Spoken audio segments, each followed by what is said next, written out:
Hare Krishna, Guruji. Let me share. Hare Krishna, Babuji.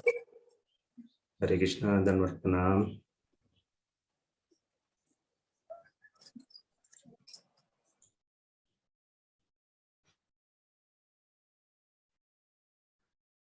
So Hare Krishna, I welcome you all.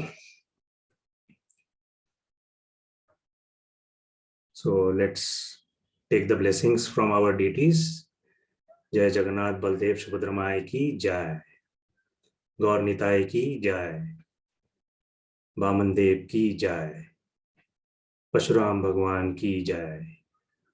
Guru Parampara ki Jai. Srila Prabhupada ki Jai. Gurudev ki Jai. So let's do our prayer.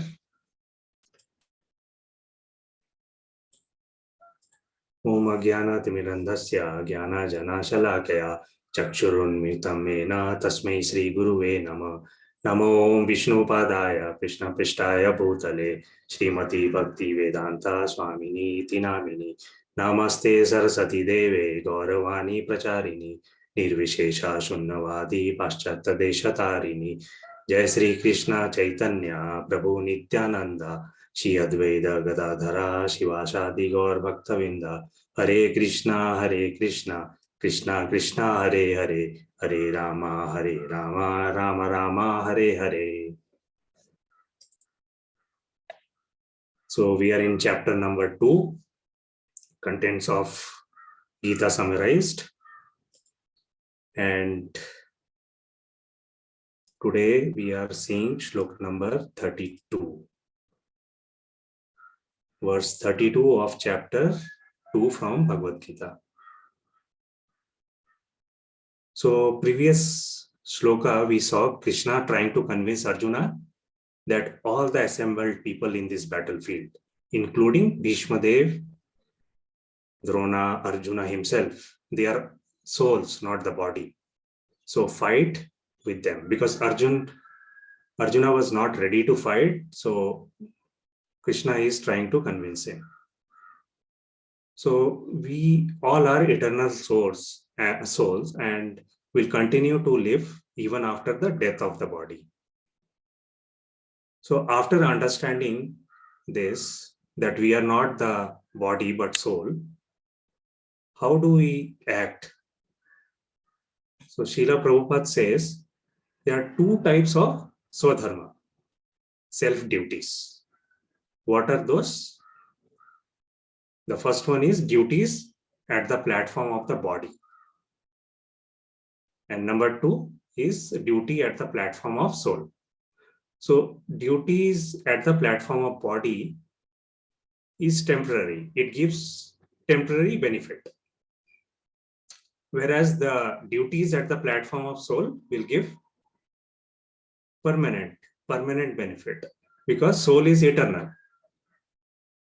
So swadharma at the platform of body is also called as varnashrama dharma. And varnashrama dharma is the stepping stone to spiritual understanding. So it is the stepping stone. And since Arjuna is Kshatriya, there is no better duty for him than fighting against the adharma. So Arjuna should not hesitate to fight this war. So this we have seen in the previous verses where Krishna is actually instructing him. So why Arjuna should not hesitate to fight is explained more in this verse number 32. So let's see the shloka. Yadrichaya chopa panam swargadvaram apavritam sukhina kshatriya partha labhante yuddham idrisham. So translation by Srila Prabhupada ki jai.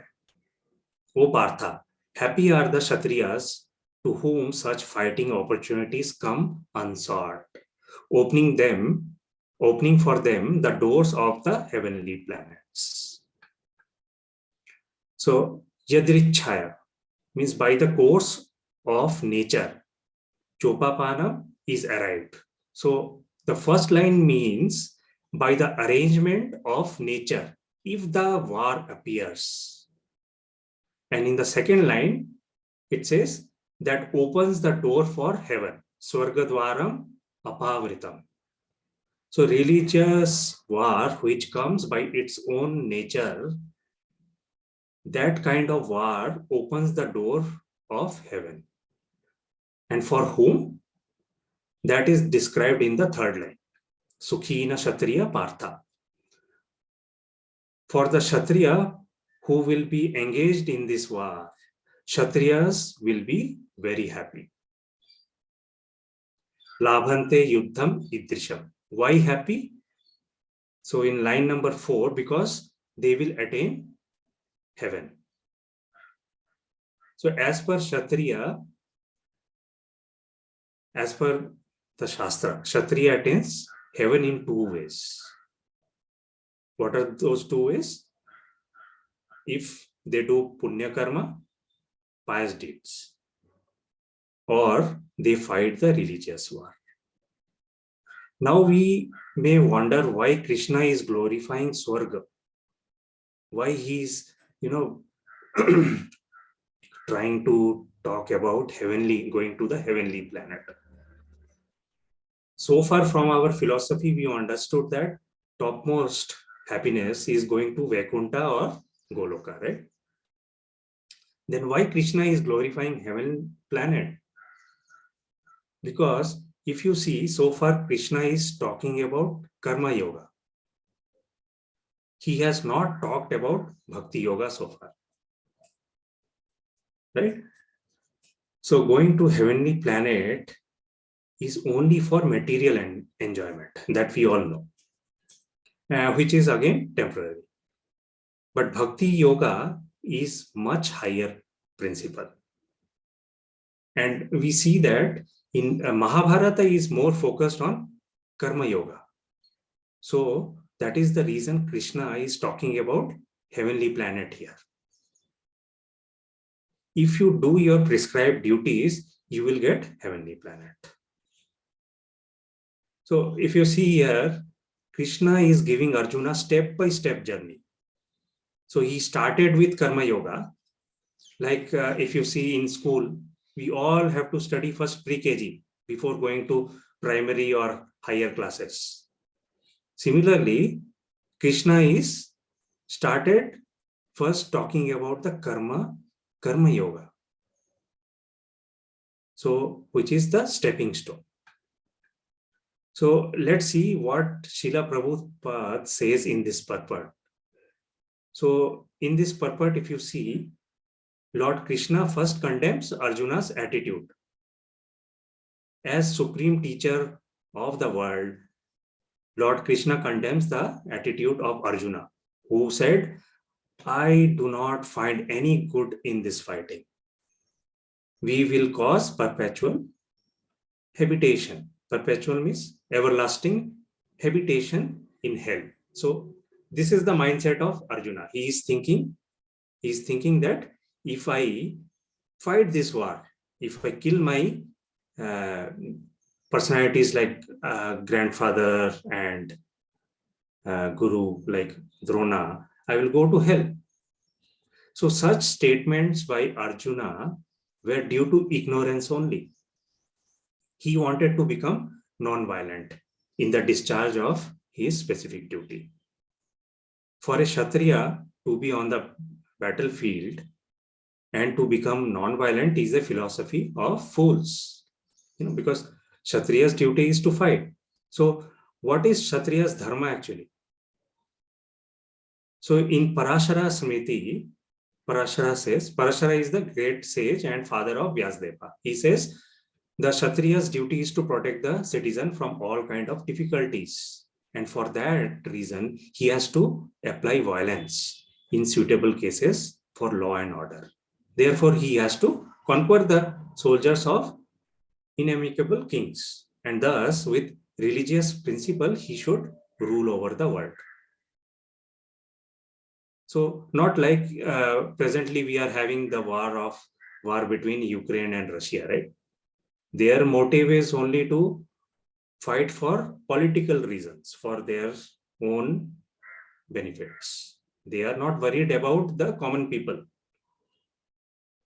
So, but if you see Mahabharata Bar, it is more for the people, for the dharma. And then if you see last part of the purport, so Krishna is saying this fighting is beneficial in both the ways. How it is beneficial in both the ways? Considering all aspects, Arjuna has no reason to refrain from fighting. If he should conquer his enemies, he will enjoy the kingdom. And if he should die in the battle, he would be elevated to the heavenly planet. Those doors were wide open to him. Fighting would be for his benefit in either case.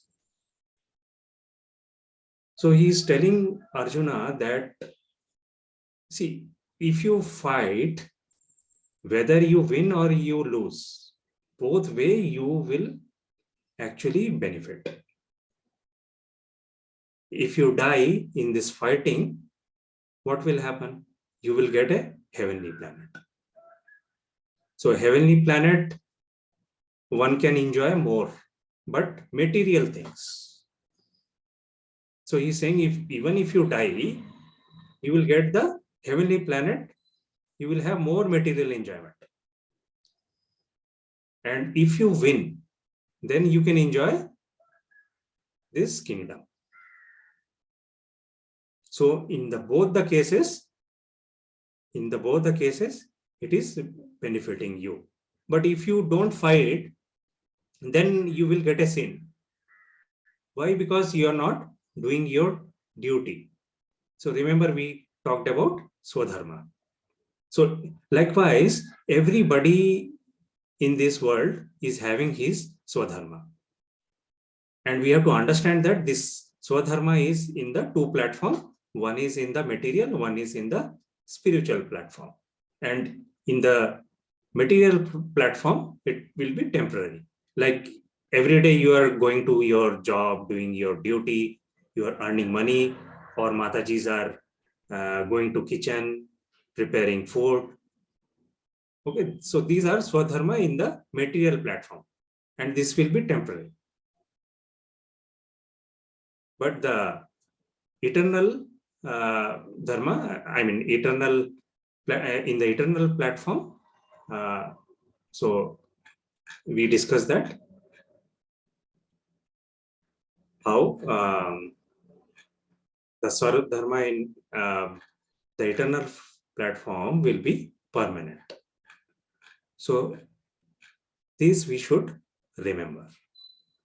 So if you see from verse number 31 to 38 from this chapter 2, Lord Krishna describes how performing Swadharma would be beneficial. So in coming shloka also, we'll see that. So with that, I will just end here.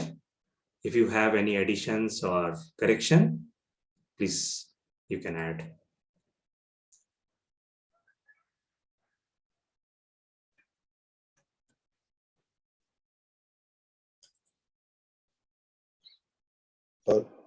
Hare Krishna Prabhu, Dandavad.